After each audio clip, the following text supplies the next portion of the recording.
जय गुरु जी संगत जी। गुरु जी के चरणों में कोटि कोटि प्रणाम और गुरु जी की प्यारी संगत को मेरी तरफ से प्यार भरी नमस्कार। संगत जी, आज का जो सत्संग है बहुत ही प्यारा सत्संग आंटी जी ने हमें अपनी आवाज़ में रिकॉर्ड करके सेंड किया है।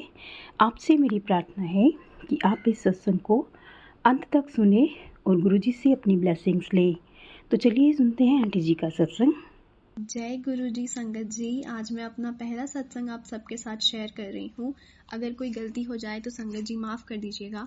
गुरु जी का बहुत दिनों से मैसेज आ रहा था कि तू अपना सत्संग शेयर कर, तू अपना सत्संग शेयर कर, पर मैं बहुत सोचती थी कि मैं करूँ या ना करूँ। फिर मैंने एक सत्संग सुना आंटी जी का और उनका सत्संग बिल्कुल मेरी तरह ही था, तो मुझे समझ आया कि गुरुपा मुझे हिंट दे रहे हैं। तो बस आज मैं आप सबके साथ अपना सत्संग शेयर कर रही हूँ गुरु जी की आज्ञा लेकर, और गुरु जी के सामने बैठकर आज मैं जो कुछ भी बोलूँगी वो गुरुपा ही मुझसे बुलवाएंगे। संगत जी, गुरु जी हमेशा बोलते हैं अपनी जर्नी शुरू तो बता, तो मैं भी शुरू से ही बताऊंगी। वैसे तो हम में से किसी को नहीं पता कि गुरु जी ने कब से हमारा हाथ पकड़ा हुआ है, पर आज मैं जब भी पुरानी बातें याद करती हूँ तो मुझे एहसास होता है कि गुरुपा तो हमेशा से ही मेरे साथ हैं। संगत जी, ये बात 2022 की है। मेरी बुआ जुड़ी थी गुरु जी से और उन्होंने मुझे गुरु जी के कुछ पिक्चर्स और वीडियोस भेजे थे एडिट करने के लिए, और सोनिया आंटी जी का भजन भेजा था, तो मैंने एडिट कर दिया और बुआ को भेज दिया। मैं उस समय हॉस्टल में रहती थी संगत जी, पर पता नहीं क्यों संगत जी मैं मन ही मन सोनिया आंटी जी का जो भजन है वो गुनगुनाने लगी। मैं इतनी बेवकूफ़ थी संगत जी, मैं इतनी बेवकूफ़ थी कि मैं सबको बोलती थी कि मैं इन सब चीज़ों पे बिलीव नहीं करती हूँ, यहाँ तक कि मैं पूजा पाठ कुछ भी नहीं करती थी।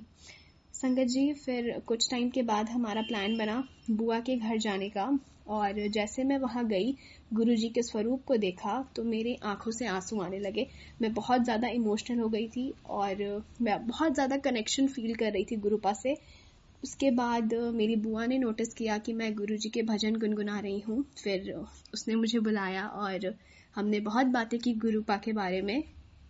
संगत जी, पहले मैं अपने दादा दादी के साथ रहती थी, फिर फैमिली में कुछ प्रॉब्लम्स हो गई तो हम सब अलग हो गए थे। मैं बहुत मिस करती थी अपने दादा दादी को, तो मैंने गुरुपा से ये अरदास लगाई कि गुरुपा प्लीज़ कुछ करिए और हम सबको एक कर दीजिए। संगत जी, आप बिलीव नहीं करोगे, सब कुछ इतनी जल्दी और इतनी स्मूथली हो गया जैसे कभी कुछ हुआ ही नहीं था।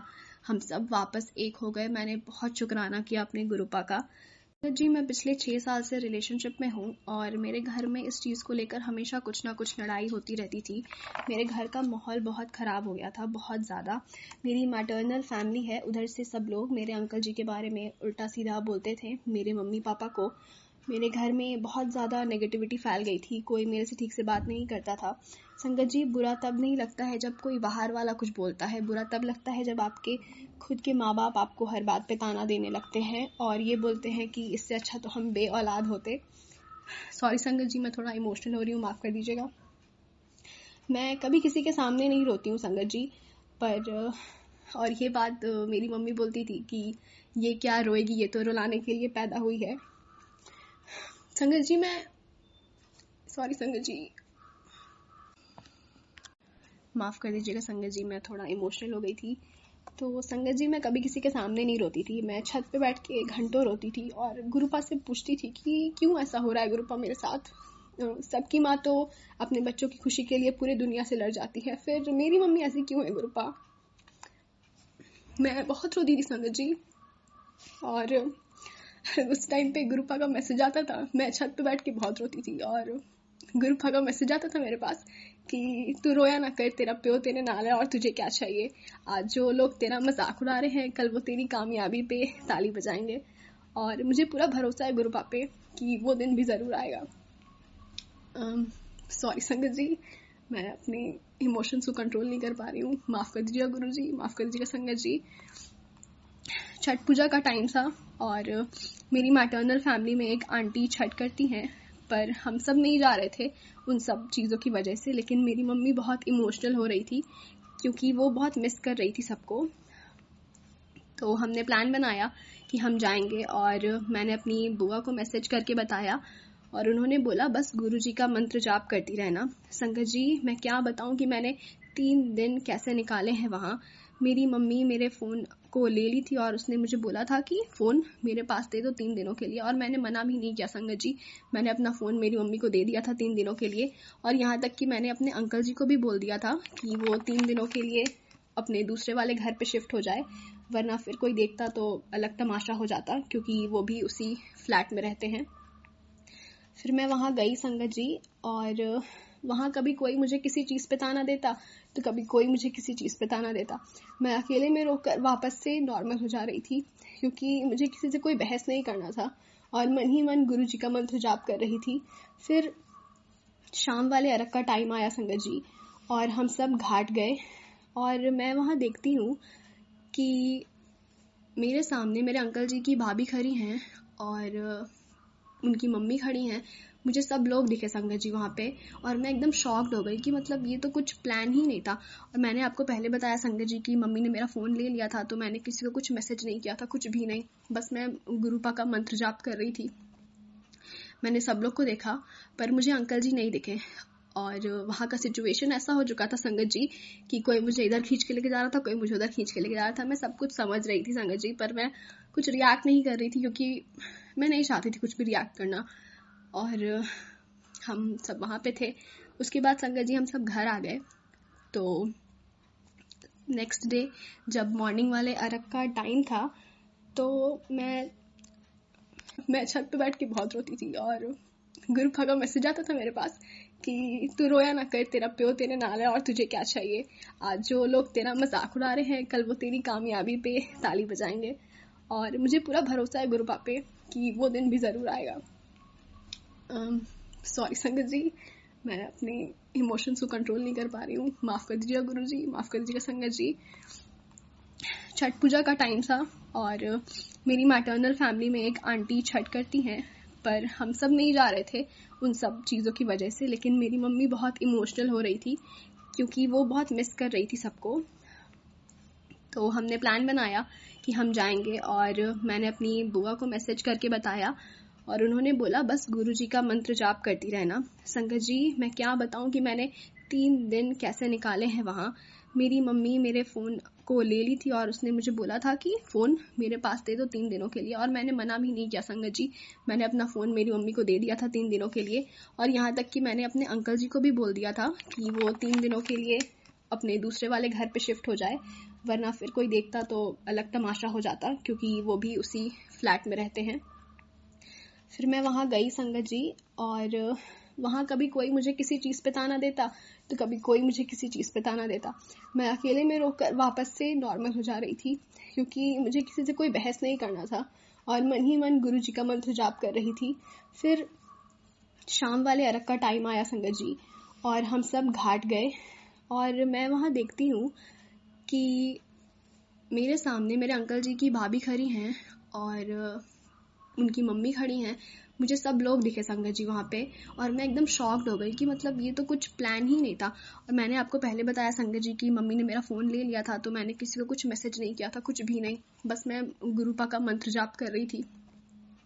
मैंने सब लोग को देखा, पर मुझे अंकल जी नहीं दिखे, और वहाँ का सिचुएशन ऐसा हो चुका था संगत जी कि कोई मुझे इधर खींच के लेके जा रहा था, कोई मुझे उधर खींच के लेके जा रहा था। मैं सब कुछ समझ रही थी संगत जी, पर मैं कुछ रिएक्ट नहीं कर रही थी, क्योंकि मैं नहीं चाहती थी कुछ भी रिएक्ट करना। उसके बाद संगत जी हम सब घाट से घर आ गए। फिर अगले दिन सुबह वाले अरग का टाइम था और अमृत वेले का समय था। हम सब तैयार हो रहे थे, और तैयार होते होते मैं ज़ोर ज़ोर से रोने लगी, और मैंने कहा गुरुजी अब बस, अब और नहीं होगा मेरे से। गुरुपा अब आप मुझे एक क्लैरिटी दे दो, मैं थक चुकी हूँ बिल्कुल। गुरुजी आपको तो पास्ट फ्यूचर प्रेजेंट सब कुछ पता है ना, तो फिर अगर ये लोग जो भी बोलते हैं मेरे अंकल जी के बारे में और वो सच है, तो आप आज मेरे अंकल जी को मेरे सामने मत आने दीजिएगा, और मैं मान लूँगी कि आपने मेरे लिए इससे बहुत अच्छा सोचा है, और मैं कुछ भी नहीं बोलूँगी गुरुपा इसके आगे। और अगर ये लोग जो भी बोलते हैं अंकल जी के बारे में ये सब कुछ गलत है और अंकल जी मेरे लिए सही है, तो वो आज मेरे सामने आएंगे। बस गुरुपा, सिर्फ इतना आपको करना है मेरे लिए। मैं मतलब इतना ज़्यादा मैं इमोशनल और होपलेस हो चुकी थी संगत जी उस टाइम पे। मैंने अरदास लगाई गुरुपा से, और मन ही मन में मंत्र जाप कर रही थी।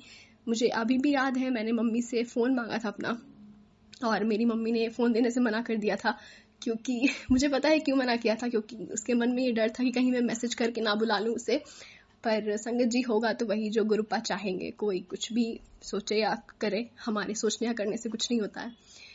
और क्या हुआ संगत जी कि हम घाट पे गए, और मैं क्या देखती हूँ संगत जी कि पहले हम घाट के बिल्कुल लास्ट वाले एरिया पे थे पिछले दिन, लेकिन अभी जब हम गए थे सुबह में तो हम घाट के स्टार्टिंग में ही रुक गए थे, और स्टार्टिंग में ही वो आंटी जी को पूजा करना था। तो मैं सोच में पड़ गई कि संगत जी गुरुजी ये क्या कर रहे हैं, क्योंकि वो लोग तो उस साइड में होगा और हमें तो यहीं पे रोक दिए। फिर मैं मन ही मन अपने आप को समझा भी रही हूँ कि कोई बात नहीं, गुरुजी की प्लानिंग है, जो भी होगा अच्छा होगा सब कुछ, बस गुरु पापे मैंने छोड़ दिया था। संगत जी मेरा तबीयत बहुत ज़्यादा ख़राब था, मुझे फीवर था। मैं अपनी मम्मी को बोल रही थी कि मुझे घर जाना है, मुझे घर जाना है। तो मेरी मम्मी बोल रही थी कि बस रुक जाओ, होने वाला है पूजा हो जाएगा फिर चली जाना। मतलब संगत जी ऐसा सिचुएशन था कि मैं घर जाने के लिए स्कूटी तक पे बैठ चुकी थी। मतलब पता नहीं क्या हो रहा था, लेकिन मैं रुक जा रही थी। मैं बोल रही थी मुझे जाना है, पर मैं जा ही नहीं पा रही थी। फिर क्या हुआ, संगत जी की पूजा हो गया और मैं बोल रही थी मम्मी अब मेरे से खड़ा नहीं हुआ जाएगा, या प्लीज़ अब हमको घर जाना है, ऐसा करके मैं बोल रही थी बार बार मम्मी को। तो संगत जी जब आप अर्घ दे देते हो उसके बाद भी एक पूजा करनी होती है, तो उसके लिए हमें जो अंकल लोग हैं वहाँ पे, और उन्होंने बोला कि यहीं पे हम पूजा करेंगे। तो हमने भी सोचा कि चलो ठीक है यहीं अच्छा है, पास में करेंगे। लेकिन पता नहीं कैसे संगत जी क्या हुआ, मुझे नहीं पता। वहाँ पे जो एक अंकल थे, मैं नाम नहीं लूँगी उनका, उन्होंने बोला कि नहीं पूजा यहाँ नहीं, जहाँ पे हमारा ठेला लगा हुआ है हम वहाँ जाकर पूजा करेंगे। और संगत जी हम सब वहाँ पे गए। फिर मैंने देखा कि मेरे सामने अंकल जी की भाभी हैं, उनके भैया हैं और पूरी फैमिली है, लेकिन मुझे अंकल जी नहीं दिखे थे तब तक। तो मैं अपने आप को मैं ये चीज़ मतलब समझा चुकी थी कि कोई बात नहीं, गुरुपा ने सोचा है तो कुछ अच्छा ही सोचा होगा। फिर क्या हुआ संगत जी कि मैंने बोला कि अब मैं खड़ी नहीं हो पाऊँगी, अब घर जाना है। तो फिर मेरा भाई स्कूटी लेकर आ गया, और संगत जी मैं स्कूटी पे बैठ भी चुकी थी, लेकिन फिर सबने मुझे रोक लिया कि नहीं रुक जाओ, प्रसाद लेकर जाना, प्रसाद लेकर जाना। मतलब ऐसा लग रहा था ना संगत जी कि मुझे गुरुपा रोक रहे हैं कि तू रुक जा। और मैं जैसे स्कूटी से नीचे उतरी, मैंने सामने देखा तो मैं देखती हूँ कि मेरे अंकल जी मेरे सामने खड़े हैं, और मैं इतनी इमोशनल हो गई संगत जी। मैं इतना रोती हूँ ना, मेरे से तो गुरुपा भी परेशान हो गए। रोज़ उनका मैसेज आता है तुम मत रोया कर। पर मैं इतनी इमोशनल हो गई कि मतलब मैं अपनी आंसू छुपा रही थी संगत जी, पर मेरी मम्मी ने वो आंसू भी देख लिए थे मेरे। तो मैंने बहुत शुक्राना किया गुरुपा का, शुक्राना मेरे मालिक, शुक्राना। और वो मेरे सामने खड़ा था। फिर उसके बाद संगत जी सब कुछ हुआ, हम घर आ गए। और जब मैं घर आई ना संगत जी, तो अब इंसान का ना दिमाग है ये ज़्यादा ही चलता है, तो मेरे दिमाग में ऐसा कन्फ्यूजन था। तो मैं ऐसे ही बोल रही थी कि ये कोइंसिडेंस भी तो हो सकता है ना, ऐसा ज़रूरी थोड़ी है ये कोइंसिडेंस ही होगा। पर संगत जी उसी टाइम पे गुरुपा का मैसेज आता है मेरे पास कि पुत्र कुछ भी यहाँ कोइंसिडेंस नहीं होता है, सब कुछ मेरी प्लानिंग के अकॉर्डिंग ही होता है। तो मैंने गुरुपा को सॉरी बोला, सॉरी गुरुपा सॉरी। मुझे गुरुजी ने इतने हिंट दिए हैं ना संगत जी, इतने हिंट दिए हैं ना कि मतलब मैं क्या बताऊँ। एक बार का इंसिडेंट है संगत जी, ये मेरे दिमाग में आ रहा है तो शायद गुरुपा मुझसे ये बुलवाना चाहते हैं। तो ये इंसिडेंट कुछ ऐसा है संगत जी कि मेरे अंकल जी के बगल वाले घर में एक अंकल जी ने सुसाइड अटेम्प्ट कर लिया था, और वो सिचुएशन इतना ज़्यादा ख़राब था संगत जी, क्योंकि उनके 2 छोटे बच्चे थे और वाइफ थी अकेले घर में, और मेरे अंकल जी के भैया भाभी भी बाहर गए हुए थे आउट ऑफ स्टेशन। तो उन्होंने जल्दी से अंकल जी को बुलाया, उनकी वाइफ ने। और मेरे अंकल जी ऐसे हैं ना संगत जी कि वो घर के बाहर भी अगर जाते तो मुझे मैसेज करके ही जाते हैं। तो उनका जल्दी ऐसा मैसेज आया कि ऐसा कुछ हो गया है, और मैं भी डर गई कि ये क्या हो गया। फिर मतलब सिचुएशन ऐसा संगत जी कि एम्बुलेंस बुलाने तक का टाइम नहीं था। मेरे अंकल जी ने उन्हें गोदी में उठाया और वो भाग के लेकर गए हॉस्पिटल, और हॉस्पिटल जाकर डॉक्टर ने बोल दिया कि ही इज़ नो मोर। तो एम्बुलेंस में वो सब लोग वापस आए, और उन अंकल जी के बहन के हस्बैंड भी थे, मतलब वो जो अंकल जी ने अटेम्प्ट किया था ऐसा, उनके बहन के हस्बैंड वगैरह भी थे साथ में मेरे अंकल जी के। तो वो लोग वापस एम्बुलेंस से उनको घर लेकर आए, और सब लोग ने बोला कि मतलब अब घाट ले जाओ ऐसा करके। तो उन्हें घाट ले जाया गया। संगत जी मैं ये इसलिए बता रही हूँ क्योंकि इसके बाद मेरे घर पे मेरी मैटर्नल फैमिली में से कोई मैं नाम नहीं लूँगी, मेरी मम्मी के दिमाग में कुछ उल्टी सीधी न्यूज़ पहुँचा दी गई, जिसमें विक्टिम बना दिया गया मेरे अंकल जी को कि ऐसा किया वैसा किया। और मुझे हंसी आ रही थी बिल्कुल, कि मुझे सारा चीज़ पता है कि क्या हुआ था, क्या सिचुएशन था। और यहाँ पे मेरी मम्मी आकर मेरे पापा को बता रही थी, मुझे सुना रही थी बेसिकली। तो मैं तो गुरुजी को बोल रही थी, वाह गुरुजी, आपने तो पहले ही से मुझे सारा कुछ बता दिया है। तो एक बार ऐसा हुआ संगत जी। उसके बाद क्या हुआ संगत जी कि दिवाली का टाइम था, और मेरे जो अंकल जी हैं वो बहुत ज़्यादा धार्मिक हैं। तो वो कभी भी ना इन सब चीज़ों में, पूजा वगैरह वाले दिन में वो कभी ड्रिंक वगैरह नहीं करते हैं। और दिवाली का टाइम था, तो उधर ही से किसी ने मेरी मम्मी को बताया कि दिवाली वाले दिन उसने इतनी ड्रिंक की हुई थी कि उससे गाड़ी नहीं चल रही थी। और संगत जी, उस दिन की स्टोरी ये है कि जो अपार्टमेंट है उसका जो कंपाउंड का एरिया है वो थोड़ा स्लोपिंग वाला है, और एक बाइक पे 4 लड़के थे। तो वो बाइक थोड़ा डिसबैलेंस हो गया था, तो उस वजह से बाइक डिसबैलेंस हुआ। लेकिन यहाँ स्टोरी बना दिया गया कि अंकल जी ने बहुत ड्रिंक की हुई थी, ऐसा ऐसा। और संगत जी, मेरे अंकल जी के बारे में हमेशा बोला जाता था कि ये बहुत ड्रिंक करता है, रोज़ ड्रिंक करता है, ऐसी ऐसी बातें। पर मुझे पता था कि सच क्या है। लेकिन अब इंसान का मन है संगत जी, जब आप एक ही चीज़ बार बार सुनते हो तो आपके भी दिमाग में क्वेश्चन उठ जाता है ये। तो मैं गुरुपा को बोली कि गुरुपा, मैं देखने थोड़ी जाती हूँ कि वो क्या कर रहा है क्या नहीं कर रहा है। और मैंने यही मैसेज उसे कर दिया कि तुम क्या कर रहे हो क्या नहीं कर रहे हो, मैं तुम्हें देख थोड़ी रही हूँ हमेशा। और संगत जी, उसी टाइम पे, मतलब क्या टाइमिंग थी, मतलब मैं तो कितनी लकी हूँ कि गुरुपा ने मुझे इतने हिंट दिए हैं कि उसी टाइम पे उसने मुझे एक वीडियो बनाकर भेजा कि ये देख ले। तो मैंने देखा कि मेरे जो अंकल जी हैं वो हॉल में बैठ के टीवी देख रहे थे, और रूम का गेट बंद था, बट वो हल्का सा गेट खोल कर दिखाएं कि अंदर रूम में अंकल जी के भैया बैठे हैं और उनके फ्रेंड बैठ के ड्रिंक कर रहे हैं। और मुझे उन्होंने लिखा कि मैं ऐसा नहीं हूँ कि मैं अपने बड़े भाई के साथ बैठकर ड्रिंक करने लगूँ या ऐसा कुछ भी। संगत जी, मेरे जो अंकल जी हैं वो बहुत तो बहुत 2 महीने में एक बार ड्रिंक करते हैं, वो भी मुझसे पूछ के करते हैं कि मैं करूं या ना करूं। और जब तक मैं हाँ नहीं बोलती हूँ, मुझे इतना भरोसा है कि वो ग्लास टच नहीं करेगा। तो संगत जी, मैंने जब मुझे उसने वीडियो भेजा तो मैंने बोला, अच्छा ऐसा है क्या। फिर उसके बाद क्या हुआ संगत जी कि मैंने अपना यूट्यूब खोला, तो उस पर गुरु का मैसेज आया था कि तू अपना ज़्यादा दिमाग ना चलाया कर, सब कुछ मेरे देख रेख में हो रहा है। तो मैंने कहा, सॉरी गुरुपा, मतलब मैं इतनी बेवकूफ़ होना संगत जी, इतनी बेवकूफ़ होना, मैं हर बार क्वेश्चन करने लग जाती हूँ गुरुपा से। मैं क्या बताऊँ संगत जी। संगत जी, मैं आपके साथ एक और चीज़ शेयर कर रही हूँ। मैंने आज तक ये किसी को नहीं बताया है, मेरी फैमिली में भी बस मेरे मम्मी पापा को पता है और किसी को नहीं पता है। मैं संगत जी 2 बार अपने घर से भाग गई थी, और पता नहीं मैं ये कैसे आज शेयर कर रही हूँ। शायद गुरुपा चाहते हैं और मेरे इस सत्संग से किसी को उसका जवाब मिल जाएगा, इसलिए मैं बस ये शेयर कर रही हूँ। तो मैं अपने घर से भाग गई थी संगत जी। आधी रात का टाइम था, 12 बज रहे थे और बिल्कुल सन्नाटा था रोड। मेरे घर से कोई नहीं आया था मुझे देखने के लिए पीछे से कि मैं कहाँ हूँ। मैंने अपने अंकल जी को कॉल लगाया और वो बहुत गुस्सा गए थे मेरे से कि मैंने ऐसा कुछ स्टेप उठाया है। संगत जी, मैं नहीं चाहती हूँ कभी ऐसा कुछ भी करना, लेकिन मेरे घर का सिचुएशन ऐसा हो जाता है संगत जी। 31 अगस्त को मैंने ये स्टेप उठाया था, राखी वाला दिन था, और मेरे घर का माहौल बहुत ख़राब था संगत जी। मतलब मेरे दिमाग में ना सिर्फ ऐसा आता कि मैं सुसाइड कर लूँगी, मैं अपने आप को ख़त्म कर दूँगी, बस ये सारी चीज़ें मेरे दिमाग में आती थी संगत जी। मैं घर से भाग तो गई, पर फिर मेरे अंकल जी ने मुझे बहुत समझाया बहुत देर तक कि प्लीज़ घर चली जाओ, प्लीज़ घर चली जाओ। और मुझे एक बात उन्होंने ये भी बोली कि घर से भागने पर तुम्हारा कुछ नहीं जाएगा, लेकिन मम्मी पापा की बहुत बेइज्जती हो जाएगी। और लड़की के माँ बाप की ही बेइज्जती होती है जब लड़की घर से भाग जाती है। तो फिर मैं फिर भी नहीं मान रही थी संगत जी। फिर उन्होंने बहुत समझाया। फिर संगत जी, मैं सिर्फ एक चीज़ जानती हूँ, मैं अंकल जी की सारी बातें मानती हूँ संगत जी। तो मैं वापस घर तो नहीं आई, लेकिन मेरे अंकल जी ने मेरी फ्रेंड को कॉल कर दिया था, तो मेरी फ्रेंड और उसकी मम्मी मुझे लेने आ गए थे और फिर हम आए घर। अंकल जी मेरे दूर रहते हैं संगत जी, वो मुझे बार बार बोल रहे थे कि ठीक है मैं आ रहा हूँ तुम्हें लेने, मैं आ रहा हूँ तुम्हें लेने, पर मैं मना करती रही थी क्योंकि वो बहुत दूर रहते हैं।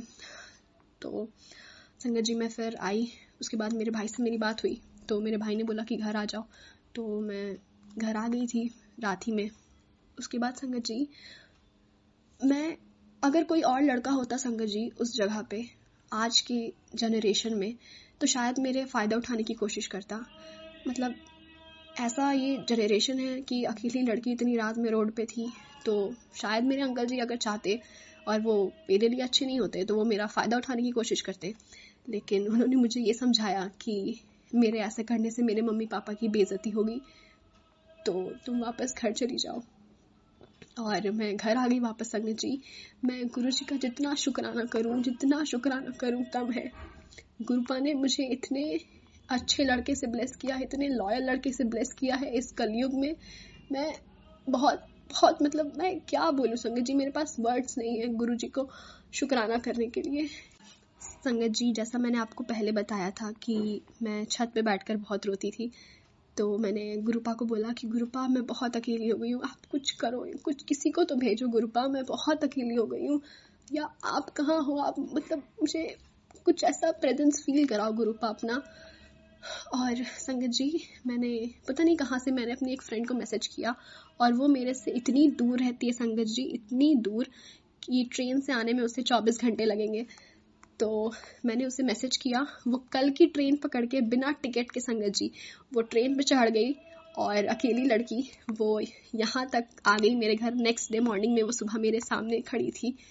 मतलब ये सब कुछ गुरुपा ने कराया था संगत जी। वो बिना टिकट के आ रही थी और उसे कोई भी प्रॉब्लम नहीं हुई थी, उसे सीट पे मिल गया था सब कुछ, वो बहुत आराम से आई थी।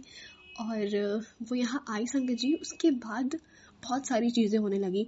और मतलब गुरुपा ने ऐसा था ना कि वो मुझे हिंट पे हिंट दिए जा रहे थे। क्या हुआ संगत जी कि मेरा एक चाचा है और मैं उससे बहुत क्लोज हूँ संगत जी, बहुत ज़्यादा क्लोज हूँ। क्लोज हूँ नहीं थी मैं बोलूँगी, क्योंकि कुछ ऐसा हुआ कि मैं भी बताऊँगी आपको। मतलब मैं बहुत डरती भी थी उनसे। तो संगत जी मतलब ऐसा था कि उन्होंने कुछ बोल दिया तो बस अब इसके आगे नहीं कुछ भी बोलना है। संगत जी उनका कॉल आता है मेरे पास, जब उनको मेरे और अंकल जी के बारे में पता चल गया था तो उनका कॉल आया मेरे पास और उन्होंने मुझसे कुछ बात की। तो मैं छत पे जाकर बात कर रही थी और मेरी जो फ्रेंड थी वो मेरे घर पे बैठी हुई थी, और मैं फ़ोन काट दी। मैं नीचे आ ही रही थी कि मेरे पास उसका कॉल आता है मेरी फ्रेंड का कि जल्दी से नीचे आओ।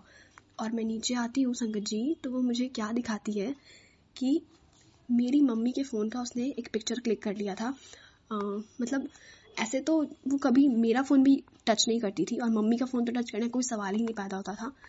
तो उसने मुझे बोला कि पता नहीं मुझे क्या हुआ, इसमें नोटिफिकेशन का आवाज़ हुआ और मैंने फ़ोन खोला तो उसमें उसी चाचा का एक मैसेज था। जो मैसेज क्या था वो मैं नहीं बता पाऊँगी संगत जी।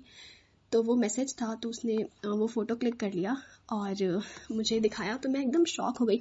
मैं ये सोच रही थी संगत जी कि मैं गुरुपा को ये चीज़ बोल भी रही थी, गुरुपा मुझे ऐसा लगता है कि चाचा मेरी बात समझ रहा है, चाचा मुझे समझेगा। लेकिन संगत जी यहाँ तो कुछ और ही चल रहा था। मतलब मेरा और मेरे अंकल जी का फ़ोन लिंक्ड है संगत जी, तो जो भी बातचीत या कुछ भी वो करते हैं मुझे पता चलता है। तो मेरे चाचा ने मेरे अंकल जी से जो बात की थी वो कुछ और था, मेरे चाचा ने मुझसे जो बात की थी वो कुछ और था, और मेरे चाचा ने जो मेरे घर पे बात की थी वो कुछ और था संगत जी। और मैं तो बिल्कुल शॉक्ड हो गई, लेकिन मुझे सब कुछ पता था बट मैं रिएक्ट नहीं कर रही थी। और संगत जी मुझे इससे एक और चीज़ याद आ रही है कि मेरे भाई ना अपने फ़ोन में अपना पासवर्ड लगा कर रखता था हमेशा, और वो अपने काम पे चला गया था और पापा भी चले गए थे। पता नहीं क्या है संगत जी, उस दिन उसका फ़ोन घर पे था, और उस टाइम में जब ऐसा सिचुएशन था तो कोई अपना फ़ोन घर पे छोड़ के नहीं जाता था और कोई अपना फ़ोन मुझे छूने नहीं देता था। और मेरी मम्मी जो थी वो सबसे बात करके चैट डिलीट कर देती थी और कॉल लॉग वगैरह भी क्लियर करके आती थी। मैं समझ जाती संगत जी, मुझे सारा कुछ पता चल रहा था कि मेरी मम्मी किससे बात कर रही है, क्या बात कर रही है, मुझे सब कुछ पता चल रहा था, लेकिन मैं बिल्कुल चुप रह रही थी। क्या होता है संगत जी कि मैंने अपने भाई का फ़ोन देखा। मतलब ये तो मुझे पता था कि उसके फ़ोन में लॉक लगा हुआ है और पासवर्ड भी मुझे नहीं पता था, मुझे कुछ आइडिया भी नहीं था कि उसका पासवर्ड क्या हो सकता था। मैंने उसका फ़ोन उठाया और बस मैंने फ़ोन ऊपर की तरफ ऐसे किया, संगत जी फ़ोन अनलॉक हो गया। और उसका व्हाट्सएप मैंने खोला, व्हाट्सएप भी अनलॉक। मतलब मैं तो एकदम शॉक कि ये क्या हो गया। मैंने व्हाट्सएप पे देखा कि मेरी मम्मी ने मेरे भाई को मेरे अंकल जी की मम्मी का नंबर फॉरवर्ड किया हुआ है। मैं सोची कि ये क्या हुआ, और मैं सोच में पड़ गई कि अरे ये लोग ऐसा क्या कर रहे हैं अब। मतलब संगत जी मुझे समझ सारा कुछ आ रहा था। गुरुपा मेरे सामने सब का सच्चाई ऐसे बिल्कुल खोल दिए थे मेरे सामने किताब कि ये देख तू पढ़ ले अब इसे। तो मैं सब कुछ समझ रही थी, मैं सब कुछ देख रही थी। और उसके बाद क्या हुआ संगत जी कि मैंने देखा सारा कुछ और मैं फ़ोन बंद कर दी। फिर मेरे दिमाग में एक आया ना वो बड़ी बहन वाला कि एक बार मैं चेक कर लेती हूँ कि मेरा भाई किसी गलत चक्कर में तो ऐसा वैसा नहीं पड़ा है। और संगत जी मैं दोबारा जब उसका फ़ोन उठाई वो फ़ोन अनलॉक ही नहीं हो रहा था, सारी चीज़ में पासवर्ड लगा हुआ था। मतलब मुझे समझ ही नहीं आया कि तो पहली बार फ़ोन अनलॉक कैसे हुआ ना, मुझे पासवर्ड नहीं पता।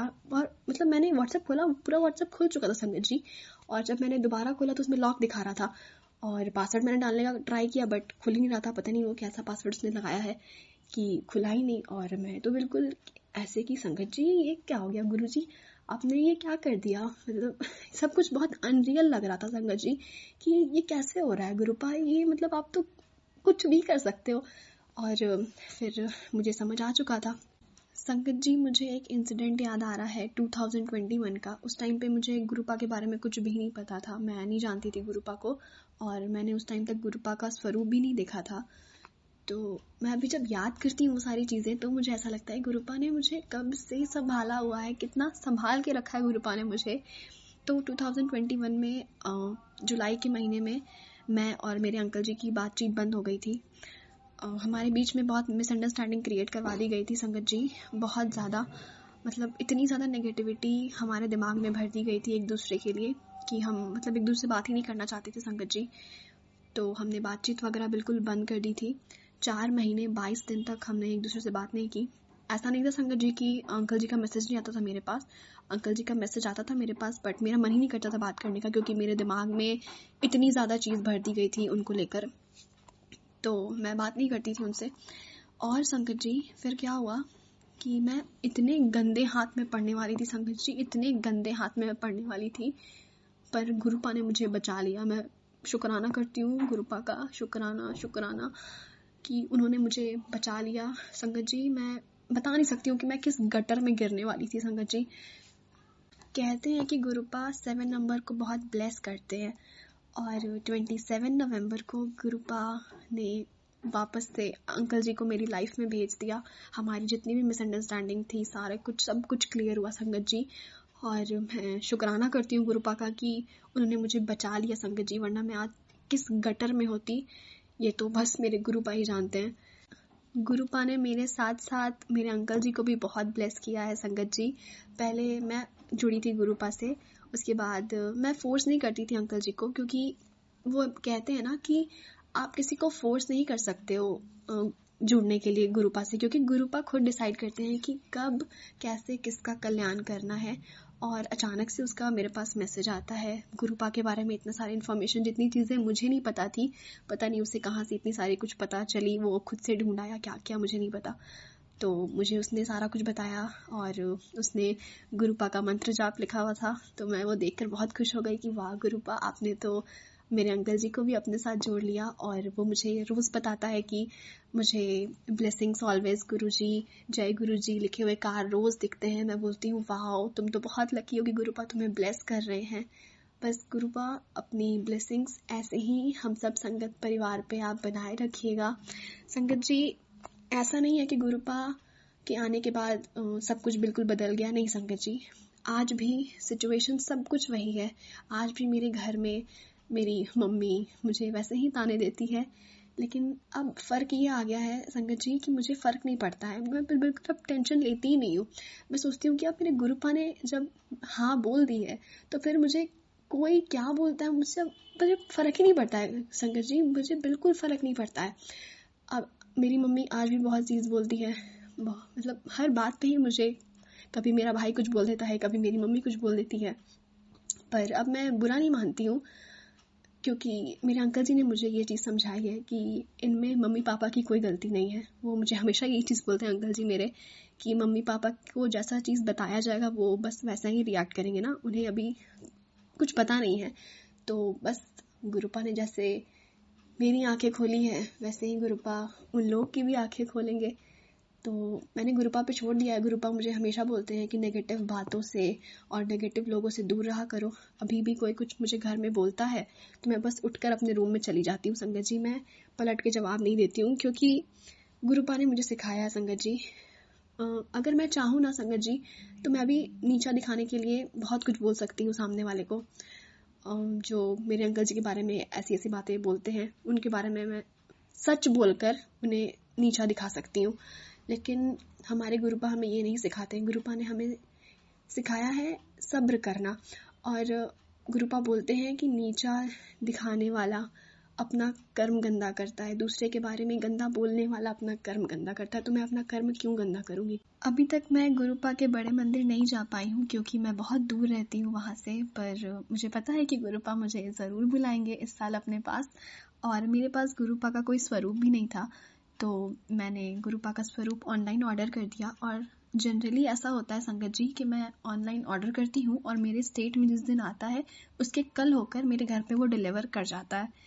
लेकिन मेरा पार्सल शो कर रहा था कि वो आ चुका है, पर आ ही नहीं रहा था। 25 को वो मेरे स्टेट में आ चुका था, पर 29 तक मेरे पास पार्सल नहीं आया। और 29 को मैं बहुत इमोशनल होने लगी और मैंने गुरुपा से कहा, क्या हुआ गुरुपा, आप मेरे घर आना नहीं चाहते हो क्या? मेरे से कोई गलती हुई है गुरुपा? तो प्लीज़ बताओ मुझे।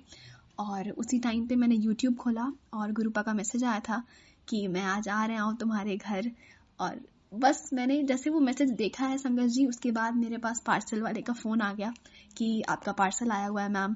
और मैं गई, गुरुपा को अपने घर ले आई। और गुरुपा के घर में आने के बाद इतनी पॉजिटिविटी आ गई है संगत जी, इतनी पॉजिटिविटी आ गई है कि मैं क्या बताऊं। संगत जी, एक बार मुझे याद है कि मेरे ना पैर में बहुत ज़्यादा ईचिंग हो रही थी, बहुत ज़्यादा ईचिंग हो रही थी संगत जी। मतलब मैं दवाई के पत्ते पत्ते खा रही थी, लेकिन वो ईचिंग ठीक ही नहीं हो रही थी। और मैं बैठी थी एक दिन रात को, मतलब पूरी रात ऐसे ही निकल जाती थी संगत जी बैठे बैठे। और क्या हुआ कि 2 दिन ऐसे ही निकल गया, तीसरे दिन भी वही सेम चीज़ हो रहा था। मैंने गुरुपा को बोला, गुरुपा मैं 2 दिन से नहीं सोई हूँ, प्लीज़ गुरुपा प्लीज़ ये ठीक कर दो, प्लीज़ मुझे नींद आ रही है गुरुपा। और संगत जी मैंने जैसे ये बोला ना, मेरा इचिंग कहाँ गया मुझे नहीं पता संगत जी, बिल्कुल गायब ही हो गया। तो मैंने शुक्राना किया, शुक्राना शुक्राना। उसके बाद संगत जी, गुरुजी ने मुझे बहुत बार बटरफ्लाई रूप में दर्शन दिए हैं, बहुत बार। मुझे ड्रीम में भी बटरफ्लाई रूप में दर्शन दिए हैं गुरुपा ने। मुझे ड्रीम में नाग देवता के रूप में भी गुरुपा ने दर्शन दिए हैं। संगत जी, जब मैं जाती हूँ, मैं ट्यूशन पढ़ाती हूँ, तो मैं जब भी ट्यूशन पढ़ाने जाती हूँ ना संगत जी, तो एक बटरफ्लाई रोज़ मेरे ऊपर से जाती है। और हमेशा ऐसा होता है ना कि बटरफ्लाई मेरे आगे आगे चलती है और मैं उसके पीछे पीछे चलती हूँ। मतलब गुरुपा मेरे आगे चलते हैं और मैं उनके पीछे पीछे चलती हूँ संगत जी। तो ऐसा हो रहा था, लेकिन मेरे स्टूडेंट को कहीं बाहर जाना था, तो मुझे बाहर पढ़ाने नहीं जाना था। मैं गुरुजी के स्वरूप के आगे बैठ के बहुत रोने लगी कि गुरुपा अब तो मुझे आज आप दर्शन नहीं दे पाओगे अब, लेकिन अब क्या होगा, कैसे होगा। मतलब मैं बहुत रोने लगी गुरुपा के सामने। और रोते रोते मैं अपने रूम में चली गई। रूम में गई, उसके बाद बेल बजा मेरे घर का, मेरे पापा और मेरे भाई आए और मैं आकर देखती हूँ संगत जी कि एक बटरफ्लाई गुरुपा के स्वरूप के जस्ट बगल में बैठी हुई है। और वो बहुत देर तक बैठी हुई थी संगत जी। मैंने शुक्राना किया गुरुपा का, शुक्राना। मतलब सोचो संगत जी, गुरुपा हमारी सारी बात सुनते हैं, हर चीज़ हमारी पूरी करते हैं, वही चीज़ पूरी करते हैं जो हमारे लिए सही होती है। और मतलब मैं बहुत खुश हो गई कि वाह गुरुपा, आप तो मेरी बातें सुनते हो, मतलब आप हमारे साथ हमेशा हो गुरुपा। उसके बाद क्या हुआ संगत जी, एक बार मतलब मैं तो गुरुपा को अपना बेस्ट फ्रेंड, मम्मी पापा भाई सब कुछ मानती हूँ। मैं गुरुपा के साथ हंसती हूँ, रोती हूँ, गाती हूँ, सब कुछ करती हूँ। मैं गुरुपा से कभी कभी लड़ाई भी कर लेती हूँ संगत जी कि गुरुपा आपने बोला था ऐसा होगा, फिर ऐसा क्यों हो रहा है? गुरुपा देखिए ऐसे मुँह मुझे ऐसे बोल रहा है। तो मैं क्या बताऊँ संगत जी, मैं इतनी नादान हूँ, मैं समझ नहीं आता है मुझे। तो मैं गुरुपा के सामने बैठी थी, मैंने बोला गुरुपा आज मैं आपका एक टेस्ट लेती हूँ। और मैं अपनी असाइनमेंट करने के लिए बैठी हुई थी संगत जी। तो मैंने बोला गुरुपा अब मैं आपका टेस्ट ले रही हूँ, मैं अपनी आइज क्लोज करूँगी और अपने कर्सर को घुमाऊंगी, आप बस सही आंसर पे मेरे कर्सर को रख देना और मैं बस आंख बंद करके क्लिक कर दूंगी। और संगत जी मैं ऐसा करती गई और गुरुपा ने मेरे सारे आंसर सही टिक लगा दिए संगत जी। मुझे तो मतलब बिलीव नहीं होता है कि ये सब कुछ रियल लाइफ में ऐसा हो रहा है। कहते हैं ना कि मेरी लाइफ में डोरेमोन आ गया एक, ऐसा मुझे फील आता है। सॉरी संगत जी, अगर मैं कुछ गलत बोल रही हूँ तो मुझे माफ़ कर दीजिएगा, गुरुजी मुझे माफ़ कर दीजिएगा। एक बार और ऐसा ही हुआ था संगत जी, मैं पूजा कर रही थी गुरु जी की, तो हमने जो धूप जलाया था ना, उसका धुआं बिल्कुल मेरी तरफ ही आ रहा था और मैं गुरु जी की लाइट ठीक कर रही थी। और मैं एक अस्थमिक पेशेंट हूँ, तो मैंने बोला गुरुपा इसकी जो धुआं मेरी तरफ आ रही है, प्लीज़ इसको उधर मोड़ दीजिए, मेरे नाक में बहुत ज़्यादा लग रहा है। और लिटरली संगत जी, मैंने जैसे ये चीज़ बोली है गुरुपा, मतलब क्या मिरेकल करते हैं गुरुपा, वो मैंने ये चीज़ बोली है और बस वो जो धुआं का डायरेक्शन था तुरंत वो मेरे अपोजिट साइड चेंज हो गया संगत जी। मैंने बोला मतलब मैं स्पीचलेस हो जाती हूँ कभी कभी तो गुरु जी के मिरेकल देख के कि गुरुपा आप कितने अच्छे हैं यार, मतलब मैं क्या करूँ। मैं सोचती हूँ ना संगत जी कि काश गुरुपा से मैं तब मिली होती जब वो अपने फिजिकल फॉर्म में थे, मैं गुरुपा को गले लगाकर खूब रोती संगत जी। हमारे गुरुपा बहुत प्यारे संगत जी, बहुत प्यारे हमारे Gurupa, we love you Gurupa. Last year ख़त्म होने से पहले गुरुपा का मैसेज आ रहा था मेरे पास कि पुत्र इस साल मैंने तुझे सबके असली रंग दिखाए हैं, कौन तेरा अपना है और कौन तेरे अपने होने का नाटक करता है, मैंने तुझे दिखाया है। बस अब तू अपनी चिंता मत कर, तू बस शुक्राना करी जा और जा पुत्र ऐश कर। और मैं गुरुपा के मैसेज देखकर मैं इतनी खुश हो जाती हूँ ना संगत जी, एक मतलब पॉजिटिविटी आ जाती है कि बस गुरुपा है वो सब देख लेंगे। और गुरुपा का मेरे पास ये भी मैसेज आता है कि तू रोती क्यों है, तू मत रोया कर, जिसने तेरा दिल दुखाया है मैं उन सब को सजा दूंगा। तो मैं मजाक में बोलती भी हूँ कि गुरुपा ज़्यादा सजा मत देना, छोटा सा सजा देना, क्योंकि वो लोग भी तो बेचारे अपना कर्म काट रहे हैं ना, और अगर गलत बोल रहे हैं तो वो अपना कर्म गंदा कर रहे हैं। न्यू ईयर वाले दिन गुरुपा का सत्संग था हमारे एरिया में, और 1 महीने पहले से मैं तैयारी कर रही थी कि मुझे जाना है, मैं अपने साल का शुरुआत करूँगी गुरुपा के सत्संग से। तो मैं बहुत ज़्यादा खुश थी और मैं तैयार हो गई थी, सब कुछ हो गया था। पर कहते हैं ना जो गुरुपा चाहेंगे वही होता है, हम और आप कुछ भी नहीं कर सकते हैं। तो मतलब कैंसिल हो गया हमारा जाना संगत जी। और मैं 2 घंटे तक रूम बंद करके बहुत रोई। मैं गुरुपा को बोल रही थी, गुरुपा आप तो जानते थे कि मैं आपसे मिलने के लिए कितना एक्साइटेड थी, लेकिन आपने मुझे नहीं बुलाया गुरुपा, क्यों नहीं बुलाया। फिर मेरे अंकल जी ने मुझे बहुत समझाया कि गुरुपा से तो वही मिल सकता है ना जिसे वो बुलाएंगे, और क्या पता इसमें तुम्हारा ही कुछ अच्छा छुपा हो कि गुरुपा ने तुम्हें नहीं बुलाया। तो मैं अपने मन को फिर शांत कर ली। फिर मैंने YouTube खोला सत्संग सुनने के लिए, तो उस पे गुरुजी का मेरे पास मैसेज आया कि मैं जो करता हूँ तेरी भलाई के लिए करता हूँ। और मुझे अचानक से ये चीज़ हिट किया कि हाँ अच्छा हुआ संगत जी कि मुझे गुरुपा ने उस दिन नहीं बुलाया, क्योंकि उस सत्संग में मेरी मैटरनल फैमिली से बहुत लोग जा रहे थे और गुरुपा को पता है कि मैं जब भी उन लोग से मिलती हूँ तो मेरी रात की नींद गायब हो जाती है और मेरे अंदर एक नेगेटिविटी भर जाती है। 1 दिन के लिए मिलती हूँ, 4 दिन के लिए अपना सर पकड़ के बैठी रहती हूँ। तो गुरुपा ने जो किया बहुत अच्छा किया। मैं तो बस यही बोलती हूँ कि वो सब कुछ जानते हैं कि क्या अच्छा है आपके लिए, क्या बुरा है आपके लिए, और आपको वो वही देते हैं जो आपके लिए अच्छा है। बस आप अपनी ब्लेसिंग्स हम सब संगत परिवार पे ऐसे ही बनाए रखिएगा गुरुपा। और संगत जी बस मैं अपने सत्संग को यहीं विराम देती हूँ। मेरा सत्संग थोड़ा बड़ा हो गया, पर संगत जी अगर मुझसे कोई गलती हो गई होगी इस सत्संग को शेयर करने में, और गुरुपा प्लीज़ मुझे माफ़ कर दीजिएगा। तो जय गुरु जी, शुक्राना गुरु जी, अनंतम अनंतम शुक्राना गुरु जी। ओम नमः शिवाय, शिव जी सदा सहाय। ओम नमः शिवाय, गुरु जी सदा सहाय। जय गुरु जी।